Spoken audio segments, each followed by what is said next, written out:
जायमान, जन प्रसाद, उपजनन, रूप चिकित्सा। रूप चिकित्सा, रूप मतलब जो दिखता है, मतलब ना, मतलब किसका लक्षण? दोष दृष्टि का लक्षण। वातिक शुक्र दृष्टि, पित्त शुक्र दृष्टि, कफ शुक्र दृष्टि, n नंबर ऑफ दृष्टि। मतलब किसी को वातिक शुक्र दृष्टि तो प्रेडोमिनेटली उसमें लिबिडो का नाश होने वाला है। किसी में पैथिक शुक्र दृष्टि है तो डेफिनेटली उसमें हाइपर लिबिडो हो जाएगा। पित्त शुक्र दृष्टि वालों में कभी भी तुम उसको सेटिस्फाई नहीं कर पाओगे अगर उसका साधन पित्त खराब हुआ है। अभी प्रत्यार का साधन ही नहीं है उसके पास, कितना खुश करोगे उसको? हाइपर सॉल्व हो जाएंगे। यहां से वो सारा ये हर्ष, दर्श, प्रीति, जवन, वो सब किसका लक्षण है? शुक्र प्रवृत्ति का। और शुक्र प्रवृत्ति में सब कुछ है। देखो रेतस है, उसका रूप है, वाजीकरण है, वृश्य है। शुक्र पे सिर्फ टर्म है, टर्म। जैसे रसायन सिर्फ एक टर्म है, हेडिंग। जैसे हैरिसन बोल दिया मैंने तुम्हें कि हैरिसन की किताब है, तो तुम्हें पता है ना उसके अंदर की गैस्ट्रोएंटेरोलॉजी उसमें है, हिपैटोलॉजी उसमें है, रूमेटोलॉजी उसमें है, इम्यूनोलॉजी, सब कुछ उसमें है। बस कैसे रासायनिक टर्म है, वो कहां से एग्रीड करना है, that is very big topic. Again हम क्या कहूं, इसलिए देखो क्या है, इस सब की चिकित्सा क्रियते, इस सब की चिकित्सा जब करेंगे उसे क्या कहेंगे? वाजीकरणम। एवं एतानि कायादिना तस्य आयुर्वेदस्य अष्टावंगानि आहुपदन्ति। इन्हें ही आयुर्वेद के 8 अंग कहे गए हैं, जो उसमें येषु जिनमें ट्रीटमेंट की जाती है, जिनमें ट्रीटमेंट की जाती है, जिनमें मतलब एक ट्रीटमेंट प्रोटोकॉल का ये सब हिस्सा है। आती बात समझ? Example, if I am writing, मेरे पास पेशेंट है, देखो मैंने डायग्नोस किया ग्रेड 2 ओए और मेरी लाइन ऑफ ट्रीटमेंट है, देखो 3 मेडिसिन बनेगा जो वेरीफाइड मेडिसिन। फॉर एग्जांपल महायोगराज गुरु, ठीक है, गंधर्व हस्तानि कषायम एंड दशमूल हरित की अवलेहन, बस, और 3 मंथ्स। इससे हम रिवर्स कर सकते हैं ऑस्टियोफाइड डेपोजिशन भी। बहुत अच्छा प्रोग्राम फॉर्मूला है जिससे ऑस्टियोफाइड डेपोजिशन खत्म हो जाती है 3 महीने में। वो भी मॉडर्न साइंस में कहता कुछ नहीं होता, हो जाती है। ठीक है, तो इसमें महायोगराज गुरु क्या है, गंधर्व हस्तानि कषाय क्या है, दशमूल हरित की क्या है। देखो महायोगराज गुरु इस बात व्याधि स्पेक्ट्रम, गंधर्व हस्तानि इज अग्नि, अरुचि, मल शोधन, और दशमूल हरित की इज शोध स्पेक्ट्रम।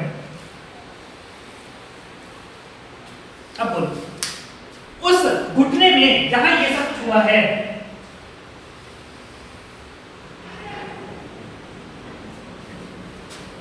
उस घुटने में जहां ये सब कुछ हुआ है वहां ये काम क्या करने वाला है? कि रसायन है, वाजीकरण है, अगध है, शल्य है, काय है, बाल है, ऊर्ध्वांग है, क्या है ये क्या है?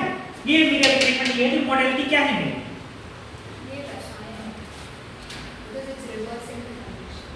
ऐसा कहीं नहीं। देखो वो भी है, वो भी है, मान लिया मैंने, वो भी मान लिया मैंने। ऑब्वियसली रीजनरेटिव मेडिसिन का कंसेप्ट रसायन का ही है।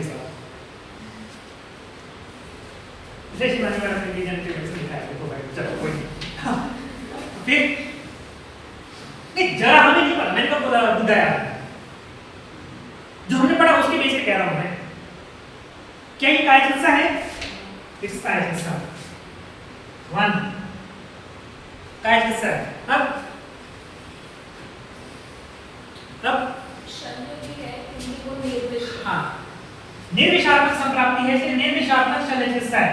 क्यों? क्योंकि पीड़ा का शमन कर रहा है।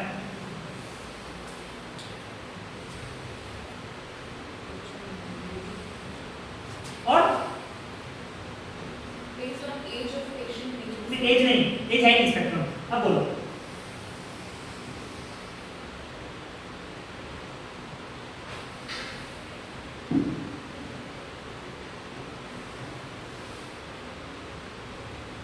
बोलो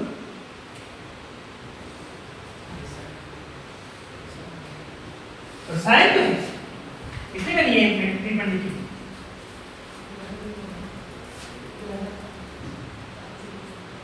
ग्रहण नहीं, अदृश्य नहीं, कुछ नहीं कहा।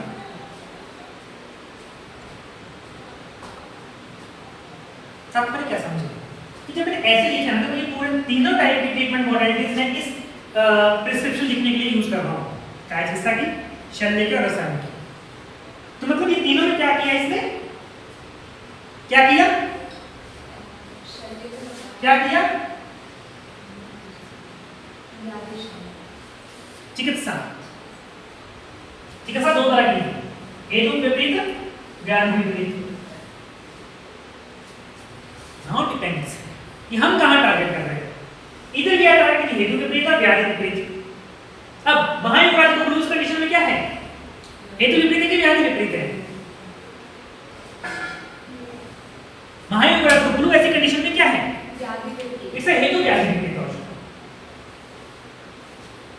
ठीक है, गंधर्वस्थादि क्या है, क्या गंधर्वस्थादि की एफिनिटी है मर्मस्थ संधि के लिए, प्राय नहीं।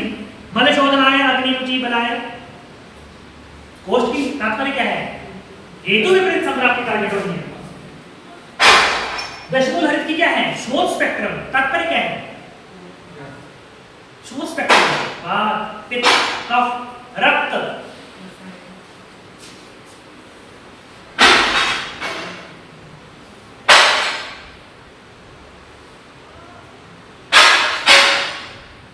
विषात्मक संप्राप्ति, विषात्मक संप्राप्ति, विष कौन है वहां पर, वात, पित्त, कफ। और किसमें विषत्व उत्पन्न है, रक्त में। और यही उसने श्लोक में कहा, भाय सिरा प्राप्यदा कफ वस्रिक पित्तानि संदुष्यति है वायु तैरबद्ध मार्गा उत्सेद लिंगम शतु करोति। तब ये संप्राप्ति हमने देखी, ओ ये तो यार पीड़ा उत्पन्न कर रही है, शल्य कोई बाहर से नहीं है, निर्विष भी है, बट कहीं ना कहीं हमें लग रहा है कि कोई ऐसा फैक्टर है जो उसमें इन्वॉल्व होकर वहां शोध उत्पन्न कर रहा है। अगर वो विषात्मक संप्राप्ति में कहीं भी लैंड है, विष को चीज होती थोड़ी है, दो वात कफ की तो दो ऊपर नीचे की तब भाव विष संप्राप्ति है, मध्य विष है, मतलब उष्ण स्निग्ध पिपली भी है, उष्ण स्निग्ध शराब भी है, विष बनाया किसने उसको, आई बात समझ। उष्ण स्निग्ध पिपली मरीच त्रिकट उष्ण स्निग्ध है, उष्ण स्निग्ध हमारी मध्य भी है। चलो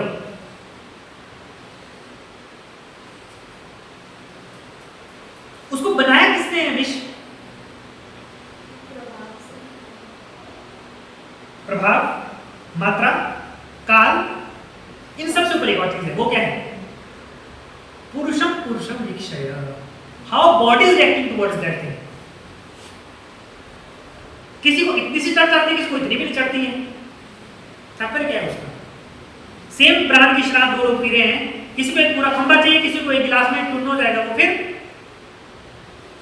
यानी बॉडी डिफाइन करती है कि मैं किस तरह से अपने आप को क्या करूंगी, एक्सप्रेस करूंगी उस कंडीशन के लिए, कंडीशनिंग के लिए, जो कंडीशनिंग को शराब ने क्रिएट की है। अगर वो कंडीशनिंग किस संप्राप्ति में लैंड हुई, तो वहां का जो भी टिश्यू इंजरी है, ये मरण संभाव्य माने कुछ नहीं है, स्टेज ऑफ इन्फ्लेमेशन है बॉडी में, any sort of tissue injury, any sort of cellular injury, किसी भी तरह की सेलुलर इंजरी लैंड करती है नेक्रोसिस में, वेरी क्लियर, किसी भी तरह की सेलुलर इंजरी लीड करती है नेक्रोसिस में। नेक्रोसिस मतलब टिश्यू डेथ में, injury leads to tissue death, उसको रिप्लेसमेंट के लिए फाइब्रोसिस और हीलिंग की टर्म आती है। If there is cellular injury, वहां पर संभाव्य माने, वहां पता है हमें कि there will be a tissue death की संप्राप्ति गोइंग ऑन। उस टिश्यू डेथ की संप्राप्ति को इस तरह से रोको कि टिश्यू डेथ आगे ना जाए, और पीछे से जो क्या हो रहा है, हीलिंग की संप्राप्ति आ रही है, जिसको क्या कहते हैं, स्वभावो परमवादः, गेटिंग बैक टू नॉर्मल। स्वभावो उपरम, स्वभाव से उपरम हो जाता है, स्वभाव उपरम, कमिंग बैक टू नॉर्मल। कोई क्या कहते हैं इसे, स्वभाव regression, coming back to normal, coming back to zero, body के इक्विलिब्रियम में वापस आना है। मैंने तुम्हें थप्पड़ मारा आज, तुम मुझसे गुस्सा हो, कितने दिन गुस्सा रहेगी, उम्र भर, हट जाएगा ना वो। आज के गुस्से का स्पेक्ट्रम, कल के, परसों, वो लीनअप तो मैं पड़ा रह सकता है, बट जितना मैंने आज तुम्हें जोर से मारा है वो जीवन भर तुम्हें टच जोर बजता रहेगा उतना नहीं ना। स्वभाव ऊपर वापस आएगा। सेम थिंग, जब भी टिश्यू इंजरी हुई है, सेलुलर इंजरी हुई है, always there will be cellular death. Cellular death हुई है, always there will be some property of healing. Healing है मींस मरण संभावित आने की अवस्था में वहां पर हमें चाहिए क्या, और यहाँ पर कुछ नहीं है, क्या है, कार्टिलेज डीजनरेशन की संप्राप्ति है। इसलिए सारी दुनिया ने बकवास कर करके इसको डीजनरेटिव संप्राप्ति में रसायन बोला है। एग्जांपल दूं एक और, लिवर सिरोसिस है, एसाइटिस डेवलप हुआ है पेशेंट में, हमने पेशेंट को ठीक किया, हरितकी से हमने हरितकी योग से विरेचन करवाया, कुछ नहीं असर पड़ रहा है, पानी कम हो रहा है, बट लीवर सेल्स वापस नहीं आ रहे हैं ठीक। लीवर में रीजनरेटिव कैपेसिटी जो लीवर की है वो खराब हो गई है। काम कर रहा है लीवर आज भी, ऐसा नहीं कि वो पत्थर बन गया है, तो पत्थर बन गया तो फिर क्या रहा, नहीं है समझ, मुझे बता रही है, मैं बताऊं कैसे, वो ऐसे। इसलिए मैं फिर से अगेन वही एक अपना पेट एग्जांपल दूंगा, सिंपल, बहुत सिंपल एग्जांपल हर बार देता हूं। आज मुझे 102 डिग्री फीवर है, आज इस स्थिति में अभी, तो क्या मेरी बॉडी के हर एक पार्ट में 102 डिग्री फीवर है?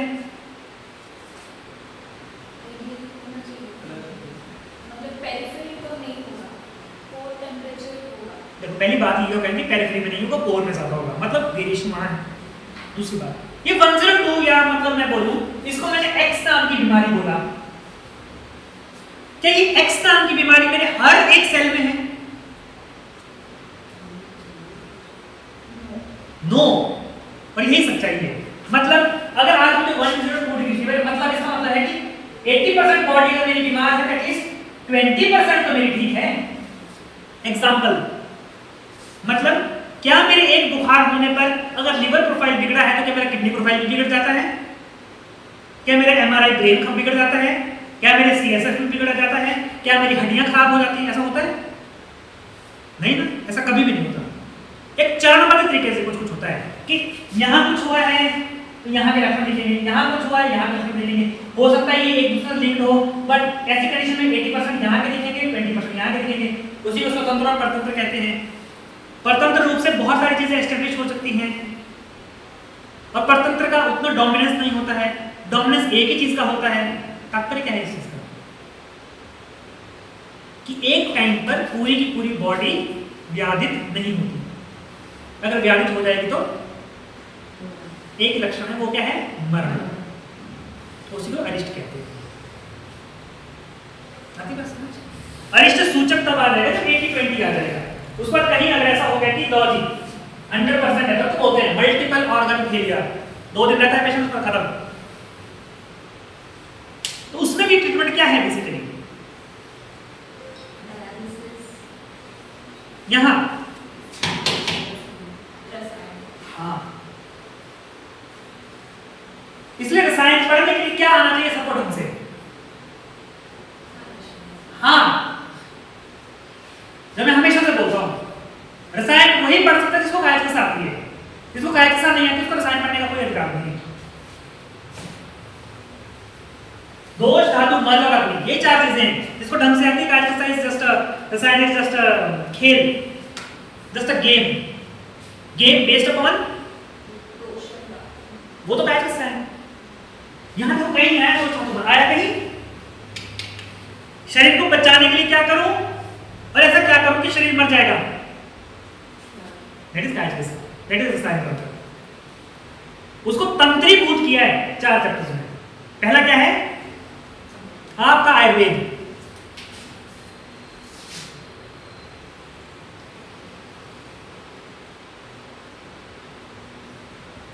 ये 4 चैप्टर्स हैं। अभियान में किया, प्राणकामीय, कर्मचितीय, आयुर्वेद समर्थनीय, आपका आयुर्वेद, हमारा भी आपका पीपल्स आयुर्वेद है ना, इजी, आपका आयुर्वेद। अभियान में किया, प्राणकामीय, कर प्रचिति और आयुर्वेद समुत्थान। ये चार, इसीलिए जो नालायक जिन्होंने कुछ नहीं पढ़ा और जो बकवास करते हैं, तो ये कहते हैं कि ज्वर से पहले रसायन इसलिए आया कि प्रिवेंशन पहले चाहिए थी फिर बीमारी। नालायकों, तुम्हें पता ही नहीं कि बात क्या कर रहे हो। ज्वर से पहले इसलिए लिखा क्योंकि मरने वाला है वो आदमी।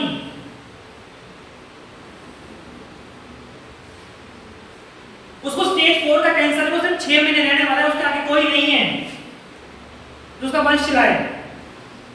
बुखार रक्त तो हम करते रहेंगे मैनेज, नहीं? या आपका दिमाग एक और नहीं खुला, मेरा तो खुल गया जस्ट अभी, कि वो मरने वाला पेशेंट है। हो सकता है उसमें ज्वर हो, ज्वर चिकित्सा कर लेंगे। हो सकता है उसमें रक्त पित्त हो, रक्त की चिकित्सा कर लेंगे। हो सकता है उसको दर्द हो, उसको वात की चिकित्सा कर लेंगे। हो सकता है उसके योनि में भ्रंश हो, योनि व्यापक कर लेंगे। हो सकता है उसकी बीमारी पूरे शरीर में फैल रही है, रिसर्व कर लेंगे। हो सकता है उसकी छाती से खून निकल रहा है, शतक्षीण कर लेंगे। हो सकता है उसे एनएसआर का डेवलप हो गया, शोध चिकित्सा कर लेंगे। मरण संभाव्य माने वो आदमी मरने वाला है, फिर हम बोलते हैं कि आयुर्वेद तो बस क्रॉनिक। क्रॉनिक जैसा कुछ नहीं है, एक्यूट है वो। मरण संभाव्य माने क्या काज किस्सा? काज किस्सा तो जस्ट पार्ट ए है मॉड्यूल का, रसायन का। पूरी काज किस्सा आनी चाहिए अगर रसायन प्रैक्टिस करना है। और लोगों को लगता है कि काज किस्सा में ही सब कुछ है, बकवास। देखो काज किस्सा यहाँ रुकाती है, अगली चिकित्सा खत्म करके लूज मोशन रोक दिया काज किस्सा, उल्टी रोक दी काज किस्सा। उल्टी रोकने के नाम नहीं ले लिए, मरने वाली सिचुएशन हो गई है, वो रसायन। इसलिए सारा इमरजेंसी स्पेक्ट्रम किसका है? हाँ, कौन समझाएगा बेस प्रशासन को?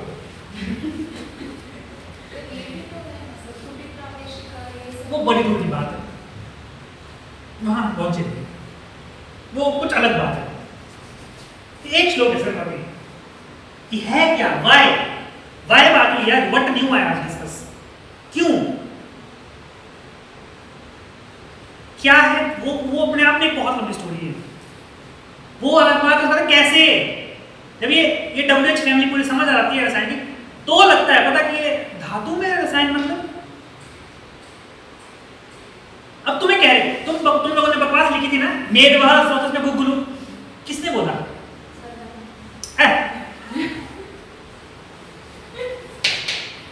मेदवह स्रोतस की कौन सी व्याधि में मरण संभाव्यमान अवस्था है? कभी सोचा ये बात?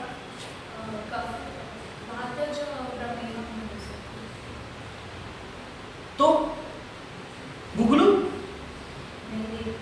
अभी तो आपने बोला एक सिचुएशन में बोल सकते गुगुलू देना है, तो नहीं गुगुलू तो नहीं देना है। क्यों? फंडामेंटल बदल गए। फंडामेंटल बदल गया, ड्रग बदल जाएगी। और फंडामेंटल और ड्रग सेम है तो मतलब ठीक चले हो। देखो हमने कुछ नहीं कहा, आगे तो वही है, सिर्फ देश उपाया आदिशु चिकित्सा संचिता व्यवस्थिता कि शरीर में जो चिकित्सा है वो इसमें व्यवस्थित की गई है। एक आइडियल प्रिस्क्रिप्शन है ये, काय बाल गृह और द्वार में शल्य दंशा जगह।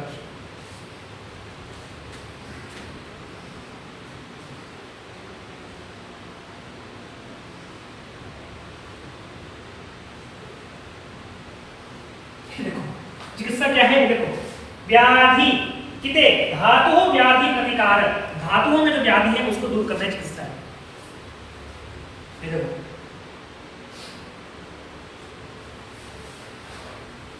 धातु व्याधि प्रतिकार मतलब ऐसे है, ये धातु है, ये ऐसे हो गया, इसका तुमने ये किया ना, ये अगर ये टूट गया होता ना यहां से और फिर तुम जोड़ रहे हो, वो क्या है? हाँ, तो अगली बार जब तुम्हारे मास्टर तुम ऐसे कहेंगे प्रिवेंशन, तो ऐसे देखना उनको भी शर्म आ जाएगी, नहीं यार क्या कह रहे हैं हम कह क्या रहे हैं, क्या प्रिवेंशन? कौन सी रेजुविनेशन? रेजुविनेशन तो बहुत छोटा शब्द है इसके पीछे, इसलिए ठीक है ना रेजुविनेशन नहीं लिखा उस शब्द को, रेजुविनेटिव कर दिया डिग्री में।